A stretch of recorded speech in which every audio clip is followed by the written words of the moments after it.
کلکم راع وکلکم مسئول عن رعیته او کما قال علیہ الصلاة والتسلیم۔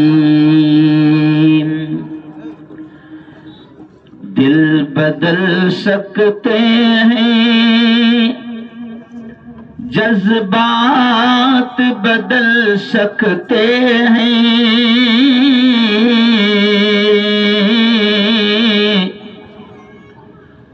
ملک کے فکر و خیالات بدل سکتے ہیں، دور موجود کے دن رات بدل سکتے ہیں،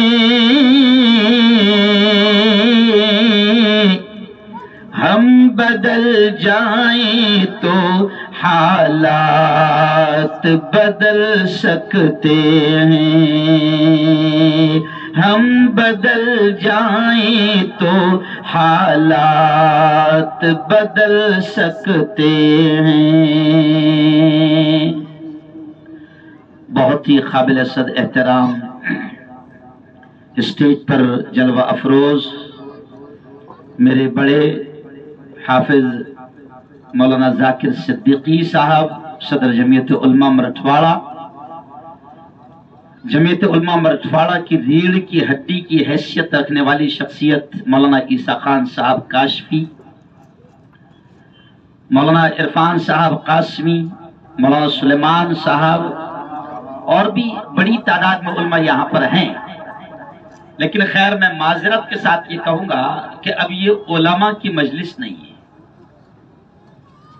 جو مجھے علماء سے بات کرنی تھی وہ بند کمرے میں ہوتی ہے یا کسی مسجد میں ہوتی ہے، اور جہاں پر علماء کے علاوہ کوئی نہ ہو تو پھر ہم اپنے من کی بات، سمجھ رہے آپ، کر سکتے ہیں۔ کیونکہ آج کل جو ایرے گہرے وہ من کی بات سناتے ہیں تو ہم کیوں نہ سنائیں؟ جو دو کوڑی کے لوگ ہیں پلیٹ فارم پہ چائے بیچنے والے، وہ من کی بات سناتے ہیں۔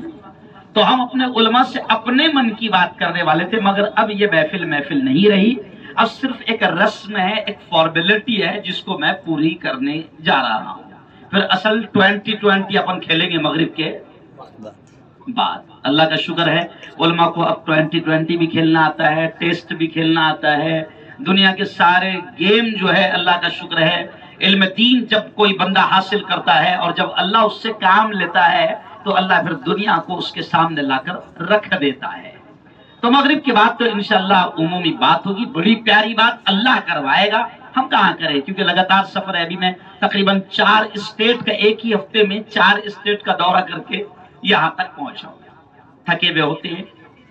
ہمارا ماننا ہے کہ صرف اللہ کروا رہا ہے کام، ورنہ انسان کے بس کی، ارے بولو بھائی، بات نہیں۔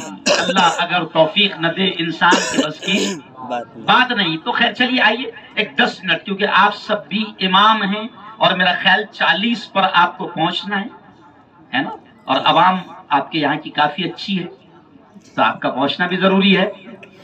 تو خیر میں اتنا ہی کہوں گا کہ دیکھو قرآن مقدس کی ایک آیت میں نے آپ کے سامنے پڑھا، وَلَتُسْأَلُنَّ يَوْمَئِذٍ عَنِ النَّعِيمِ۔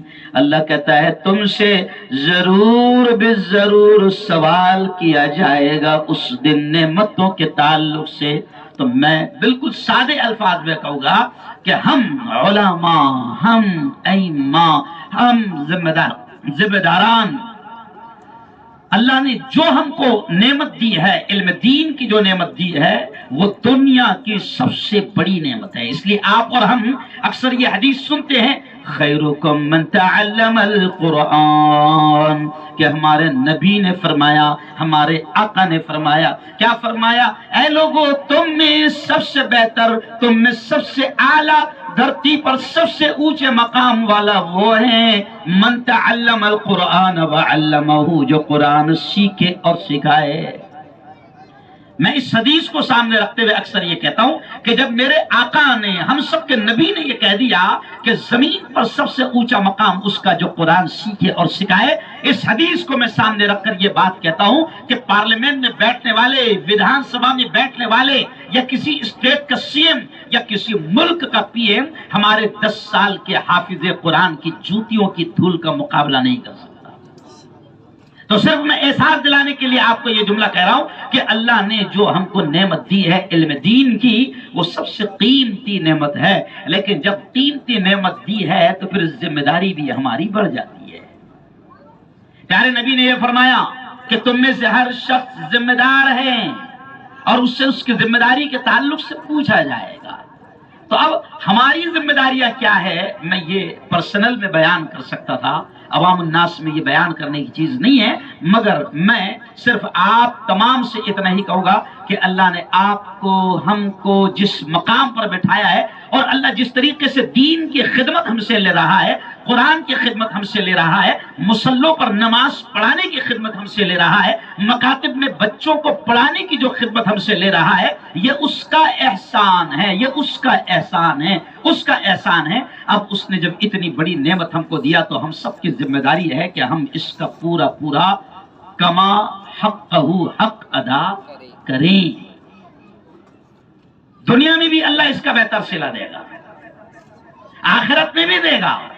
دنیا والے ہم کو اس کا صلہ دیں نہ دیں، دنیا والے ہمارے مقام کو جانے نہ جانے، دنیا والے ہمارے مقام کو سمجھے نہ سمجھے، کوئی فرق نہیں پڑتا۔ کسی کے سمجھنے اور نہ سمجھنے سے ہمیں کوئی فرق نہیں پڑتا ہے، کیونکہ ہمارا جو مقام اللہ نے طے کیا ہے وہ بہت اونچا مقام ہے، اور جو ہم خدمت انجام دے رہے، میں بڑے فخر، بڑے گرو کے ساتھ یہ بات کہہ سکتا ہوں کہ کوئی عالم، کوئی حافظ اپنی دینی خدمات انجام دیتے ہوئے بھوک سے کبھی نہیں مر رہا ہے۔ بڑے بڑے دنیا کی ڈگریاں لینے والے آج پریشان حال ہیں، بڑی بڑی ڈگریاں لے کر پھر رہے ہیں، اور ہمارے ملک کا باولا ان سے کہہ رہا ہے کہ پکوڑے تلو۔ کیا کہہ رہا ہے؟ کہا اس نے پکوڑے تلو، لیکن اللہ کا شکر ہے ہم کو پکوڑے تلنے کی ضرورت نہیں ہے۔ اللہ نے جو ہم کو علم دیا ہے، ہم اللہ کے دین کی خدمت کر رہے ہیں۔ اللہ کا وعدہ ہے کہ اللہ سب انتظام کرے گا۔ بلکہ بس ایک آخری مثال بول کر بات ختم۔ حضرت شیخ ذوالفقار نقشبندی نے بڑی پیاری بات کہی ہے۔ حضرت شیخ ذوالفقار نقشبندی نے بڑی پیاری بات کہی ہے کہ عالم حافظ بننے پر کبھی کبھی لوگ یہ سوچتے ہیں کہ عالم بنے گا، حافظ بنے گا، مولوی بنے گا، امام بنے گا تو کیا کھائیں گا؟ مہنگائی کتنی ہے، 1150 کا سلنڈر ہو گیا، کیا کرے گا مولانا، کیا کھائے گا؟ تو میں کبھی کبھی ہنستے کہتا ہوں کہ لوگ یہ کہتے ہیں کہ اگر بچہ عالم حافظ بنے گا تو کیا کھائے گا، تو میں لوگوں سے کبھی ہنستے ہوئے کہتا ہوں کہ آج اللہ اتنا کھلا رہا ہے کہ تم ہمارے کھانے سے پریشان ہو۔ سمجھ رہے آپ؟ میں علماء سے بھی کہہ رہا ہوں کہ اس کا ٹینشن کبھی لینا ہی مت۔ کبھی ہم بھوکے مرنے والے زیادہ کھا کے مر سکتے ہیں، بھوکے مرتے تو نہیں مرے گا۔ اور ایک آخری بات کہوں گا کہ حضرت شیخ ذوالفقار نقشبندی نے بڑی پیاری بات کہی۔ مولانا عیسی صاحب، مولانا ذاکر صاحب، قاسمی صاحب، حضرت شیخ ذوالفقار نقشبندی نے کہا کہ وہ دنیا والوں ذرا سوچو، ایک آدمی مستری ہے اور وہ اینٹوں پر محنت کرتا ہے، سیمنٹ پر محنت کرتا ہے، بلڈنگ تعمیر کرتا ہے، تو اللہ اینٹ کو، سیمنٹ کو، مٹی کو اس کے رزق کا ذریعہ بنا دیتا ہے۔ ایک آدمی ٹیلر ہے، وہ کپڑوں پر محنت کرتا ہے، اللہ کپڑوں کو اس کے رزق کا، ٹیلرنگ کو اس کے رزق کا ذریعہ بنا دیتا ہے۔ ایک آدمی ستار ہے، لکڑیوں پر محنت کرتا ہے، ٹیبل کرسی بناتا ہے، فرنیچر بناتا ہے، اللہ لکڑیوں کو اس کے رزق کا ذریعہ بنا دیتا ہے۔ تو حضرت شیخ کہتے ہیں کہ ذرا سوچو، اگر کوئی عالم حافظ اور امام بن کر قرآن پر محنت کرے تو کیا اللہ اس کے بہتر رزق کا انتظام نہیں کرے گا؟ ارے بولو بھائی۔ تو خیر، اللہ کا شکر ہے آپ کو، مجھے اللہ نے دین کا علم دیا ہے، بس کامیابی آپ کی میری اسی میں لگی ہوئی ہے کہ ہم اسی خدمت میں لگے رہے۔ اور آخری بات یہ بھی کہوں گا، میں بہت کچھ کہنے والا تھا، میں نے بہت تیز گاڑی لایا، مجھے ایسا لگ رہا تھا کہ 50 علماء بھی رہے تو اگر ان کو میں نے ڈوز دے دیا تو 50,000 مجمع کو دینے کی ضرورت ہی نہیں ہے۔ تو بہت کچھ کہنے والا تھا، لیکن خیر بس آخری میں جملہ کہوں گا بچتے بچاتے کہ بہت ہو گیا، اب ہمیں اپنے حجروں سے باہر نکلنا پڑے گا۔ سمجھ گئے اشارہ؟ بہت ہو گیا، اب ہمیں اپنے حجروں سے باہر، یا پھر یہ کہہ دو کہ آرام قدوں سے باہر نکلنا پڑے گا۔ ہم پیارے نبی کے وارث ہیں، اور نبی کے وارث کا مطلب یہ نہیں ہے کہ نبی کا جو مدینے میں پلاٹ ہے اس میں 7/12 میں تمہارا بھی میرا بھی نام ہے۔ نبی کے وارث یہ اس بات کے کہ ہمارے نبی نے جو خدمت انجام دیا تھا، تو آپ کو بتانے کی ضرورت نہیں۔ میرا نبی کبھی مسلح پر بھی کھڑا ہے، میرا نبی کبھی میدان جہاد میں بھی کھڑا ہے، میرا نبی ہر جگہ کھڑا ہے۔ میں یہ لفظ کہہ کر صرف اشارہ کر رہا ہوں کہ میرا نبی ہر جگہ کھڑا ہے، یہاں تک کہ آپ تعجب کریں گے کہ میرا نبی پیسہ وصولی میں بھی کھڑا ہے۔ کیوں؟ ایک شخص کا ابو جہل پیسہ دبا لیتا ہے، یہ مثال سمجھ کے پورا بیک گراؤنڈ آپ نے خود ہی سمجھ لینا، زیادہ سمجھانے کی اور تفصیل کی ضرورت نہیں ہے، کہ ابو جہل کسی کافر کے پیسے دبا لیتا ہے، اور جب وہ لینے آتا ہے اور لوگوں سے پوچھتا ہے تو لوگ اس کو مذاقاً نبی کے پاس بھیج دیتے ہیں کہ چلو مزہ آئے گا تھوڑا سا، محمد کے پاس اس کو بھیج دو۔ وہ شخص محمد کے پاس آتا ہے اور محمد سے کہتا ہے، پیارے نبی سے کہتا ہے کہ وہ فلاں شخص نے میرا پیسہ دبا لیا ہے، وہ میرا پیسہ نہیں دے رہا ہے۔ تو آپ جانتے ہیں واقعہ کہ میرا نبی اس شخص کے ساتھ جو غیر ہے، جو کفر اختیار کیے ہوئے ہے، اس شخص کے ساتھ میرا نبی ابو جہل کے پاس بھی گیا اور پھر ابو جہل سے پیسے بھی دلوایا۔ اس طرف اشارہ کر رہا ہوں کہ میرے نبی نے کیا کیا کیا، ہم کو سمجھنا پڑے گا۔ ایسا جھوٹ موٹ کے وارث، ایک ہی لائن کے وارث نہیں بننا پڑے گا بھائی۔ وارث ہے تو پورے بنو نا، سمجھ گئے اشارہ؟ وارث ہے تو پورے بنو۔ آج اگر مجھے یہ پتا چل جائے کہ میرے باپ نے زمین کلکتہ میں بھی چھوڑا ہوا ہے، 1 ایکڑ زمین کلکتہ میں بھی چھوڑا ہوا ہے، کلکتہ میں کبھی نہیں گیا، لیکن اگر خبر یہ لگ جائے کہ ابا کی زمین کلکتہ میں بھی تھی تو انشاءاللہ وہ حاصل کرنے جاؤں گا، کیونکہ میری وراثت ہے۔ ہاں تو سمجھ لیں آپ اور ہم کہ ہم نبی کے وارث ہیں، اور نبی کی وراثت کیا کیا تھی، نبی نے کیا کیا کیا، وہ ہم کو سمجھنا پڑے گا، اور اسی اعتبار سے میدان میں آنا پڑے گا، تاکہ پھر کسی کو یہ کہنا پڑے کہ ملا کی دوڑ مسجد تک، تاکہ پھر کسی کو یہ تانا نہ دینا پڑے کہ ملا کی دوڑ مسجد تک نہیں۔ ہم ملا ہے، نبی کے وارث ہے، اور وہ نبی ہر جگہ موجود رہا ہے، اور ہمیں ہر اعتبار سے خدمت کے لیے اپنے آپ کو تیار کرنا ہوگا۔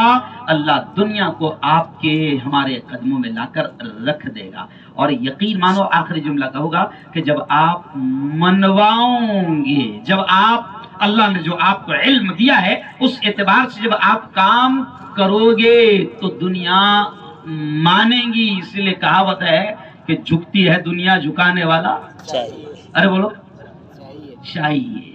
آپ کام کرو گے، لوگ آپ کو اپنا قائد بھی مانیں گے، آپ کو اپنا رہبر بھی مانیں گے، آپ کو اپنا مسجد کا امام بھی مانیں گے، اور آپ کو اپنا سیاست کا امام بھی مانیں گے، آپ کو اپنے گاؤں کا امام بھی مانیں گے، اور ہر اعتبار سے مانیں گے۔ اور اللہ نے یہ صلاحیت، آپ کبھی یہ نہ سوچیں کہ آپ میں نہیں ہے، اللہ نے یہ صلاحیت بہتر طریقے سے آپ میں رکھی ہے۔ جب 2 کوڑی کے 3 پارٹ لوگ نیتا بن رہے ہیں، اور 2 کوڑی کے لوگ دنیا چلانے کا اپنے آپ کو دعوے دار سمجھ رہے ہیں، تو آپ اور میں تو قرآن و حدیث کا علم رکھنے والے ہیں۔ میرا مقصد اس سے صرف اتنا ہی ہے کہ آپ اپنے آپ کو کہیں بھی کم نہ سمجھیں، اور اپنے آپ کو ہر میدان میں آپ آگے بڑھ کر پیش کرنے کی کوشش کریں۔ اللہ آپ سے کام لے گا۔ اسی شعر پر پھر بات ختم کروں گا جو اقبال نے کہا ہے کہ سبق پڑھ پھر صداقت کا، شجاعت کا، عدالت کا، لیا جائے گا تجھ سے کام دنیا کی تو دنیا کی امامت کیا ہے؟ سمجھ گئے؟ اقبال کہہ رہے دنیا کی امامت کا، مسجد کی امامت کا نہیں بول رہے۔ جملہ سمجھو آپ، لیا جائے گا تجھ سے کام دنیا کی امامت کا۔ تو پرابلم یہ ہے کہ ہم مسجد کے امام بن کر رہ گئے ہیں، اس لیے دنیا ہمیں ماننے کو تیار نہیں ہے۔ خدا کرے کہ جو کچھ بھی منتشر ذہن تھا، کیونکہ ماحول منتشر تو ذہن، ماحول کا اثر پڑتا ہے نا۔ ارے بھائی ماحول کا اثر پڑتا ہے کہ نہیں پڑتا ہے؟ تو خیر منتشر ذہن تھا، جو کچھ بھی باتیں کہہ دی رسمن فارمیلٹی کے طور پر، بس اللہ اسے سمجھ کر عمل کرنے کی توفیق نصیب فرمائے، آمین۔ وآخر دعوانا ان الحمدللہ رب العالمین۔ مسجدوں میں آپ اعلان کر دیں مغرب کی نماز کے فوراً بعد انشاءاللہ۔ اچھا ہاں، جو پروگرام ہے کب ہے؟